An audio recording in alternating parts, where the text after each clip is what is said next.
On the surface, the sports industry looks like it's in trouble. Growth is slowing, consumers are cautious, and 84% of executives are losing sleep over geopolitical risks and potential tariffs. Yet behind the scenes, a surprising 44% of those same leaders are optimistic about 2025. They aren't just waiting for things to get better, they have a plan. The biggest opportunity isn't just about managing supply chains or fighting inflation. It's about a massive, overlooked market. 1.8 billion physically inactive people, twice the adult population of India. The strategies to reach them are about to reshape everything you thought you knew about sports merchandise. But here's where things get interesting. The industry's future hinges on a high-stakes balancing act. Nearly half of all sports executives are looking ahead with optimism, even though 84% of them cited geopolitical tension as their top concern in recent surveys. This isn't just about selling more jerseys or sneakers. It's about navigating a world where a single conflict, policy change, or trade dispute can disrupt everything overnight. To understand why so many leaders still believe in a brighter 2025, you need to see how they responded when the market cooled off in 2024.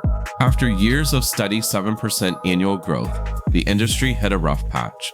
Inflation squeezed consumers, making them think twice before buying new gear. Demand softened in major regions like Asia Pacific, Western Europe, and Latin America. Suddenly, the forecast for the next 5 years dropped to a more modest 6% growth per year. The party wasn't over, but it was definitely slowing down. This slowdown created a strange paradox. Costs were going up, sales were slowing, and yet some executives were more confident than ever. The real driver of their anxiety wasn't just the economy, it was the unpredictable impact of global instability. With 84% of executives calling out geopolitical risks as their top worry, the industry realized it was vulnerable to shocks that could hit at any moment. A trade war or border closure could snap a supply chain and leave millions of dollars worth of products stranded far from store shelves. Prices would spike, inventory would pile up or run dry, and the whole system could grind to a halt. So, what did they do? They didn't just hope for better times. They rebuilt their operations from the ground up. The first step was diversifying production. For years, most brands relied on manufacturing in just a handful of regions to keep costs low. Now, they spread production across multiple countries as an insurance policy, ensuring that if one region faltered, others could keep the lines running. This move wasn't cheap or simple, but it made their businesses far more resilient. At the same time, companies doubled down on technology. Instead of focusing on every tiny detail, they invested in robotics and real-time tracking to speed up warehouses and cut delays across the board. These upgrades let them respond to disruptions faster and keep products moving, even when the world threw them curveballs. Automation and digitalization became the backbone of a new, smarter logistics network. Think of it like a championship team after a tough loss. They reviewed every weakness, from manufacturing timelines to inventory management. They didn't leave anything to chance, searching for any edge to make their operations tougher and more efficient. This wasn't just about survival. It was about building a foundation strong enough to weather whatever came next. With their factories and tech tuned like pro teams, they needed fresh customers. Enter the biggest opportunity no one expected.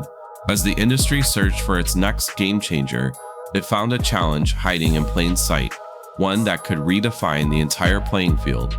Physical inactivity has quietly become the sports industry's most urgent threat and its greatest untapped goldmine. According to a 2024 study in The Lancet Global Health, 31% of adults worldwide were inactive in 2022, up from 26% in 2010.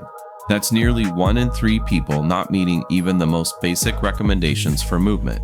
The World Health Organization warns this number could reach 35% by 2030, putting the future of the entire market at risk. If people aren't moving, they're not buying running shoes, gym memberships, or sports apparel.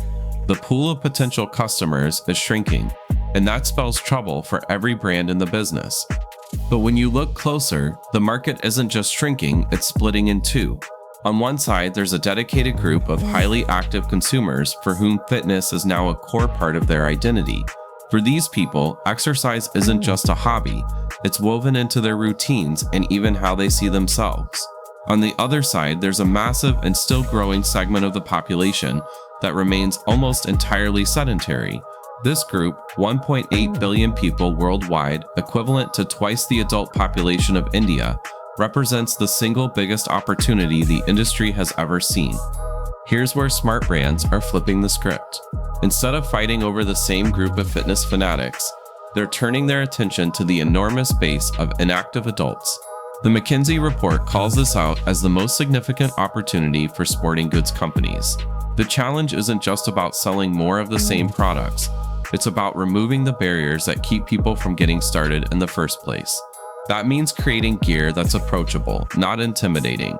For example, Adidas rolled out its Stay and Play collection, designed to support women and girls through every stage of their fitness journey, while Nike has launched modest wear and adaptive apparel to reach broader audiences. The shift goes beyond products. Marketing campaigns are changing too.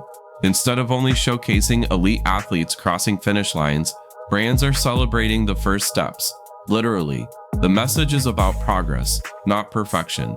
Social campaigns highlight everyday people taking up walking, cycling, or home workouts for the first time.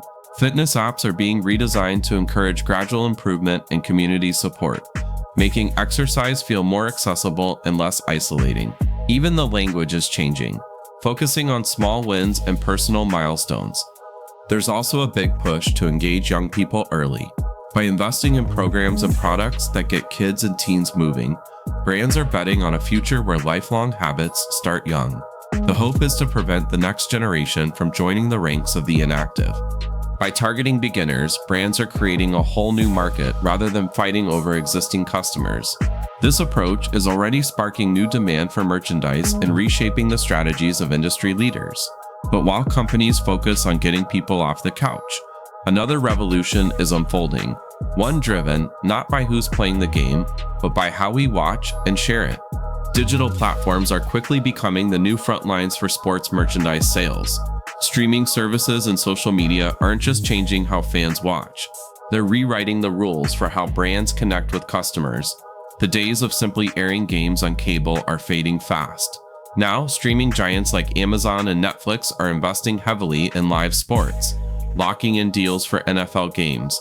These moves aren't just about grabbing viewers, they're about creating a direct path from the screen to the shopping cart. The numbers show just how big this shift is. Global live ticketing revenue is projected to hit $150 billion by 2030, and sporting goods e-commerce is growing at 7.3% annually. But the real transformation goes beyond raw numbers. Today's fans expect more than passive viewing. They want to engage, react, and share. Streaming platforms are meeting this demand by building interactive features right into the broadcast. Fans can chat with others in real time, check live betting odds, and most importantly for brands, shop seamlessly as they watch. Picture this: your favorite player scores a game-winning goal, and instantly, a subtle prompt appears on your screen. With a single click, you can buy that player's jersey without ever leaving the stream. This direct merch tie-in isn't just a gimmick, it's quickly becoming the new gold rush for sports brands. By tapping into fans' emotions at the peak of the action, companies are seeing conversion rates that traditional ads can't touch. But the biggest game changer might be who's doing the selling. The NCAA's NIL rules have opened the door for college athletes to become powerful influencers in their own right. Take Olivia Dunn, for example. She earned $3.6 million last year through her social media presence alone. Now, a single Instagram post or TikTok from a college star can move more merchandise in hours than a national TV spot might in a week. Fans don't just see a product, they see someone they admire using it, sharing it, and making it part of their story. This isn't just about big names either. The NIL era has created thousands of micro-influencers, each with dedicated followings. Brands are partnering with athletes at every level, using authentic voices to reach new audiences. The results are immediate and measurable. When a college quarterback shares a video in new sneakers or a gymnast posts about a favorite hoodie, sales spike sometimes within minutes. Streaming platforms and social media have merged to create an ecosystem where fans, athletes, and brands interact in real time. The old barriers between watching, sharing, and buying are disappearing. Companies are no longer limited to selling products after the final whistle. They're reaching fans at the exact moment of excitement, when the urge to buy is strongest. All of this points to a new reality for the sports industry. The most successful brands aren't just selling merchandise, they're building entire experiences around the fan. This shift is changing what it means to compete and win in the world of sports sales. As the industry looks toward 2025, strategy is taking center stage. Companies are transforming global uncertainty into a catalyst for innovation and reaching a vast, previously overlooked audience.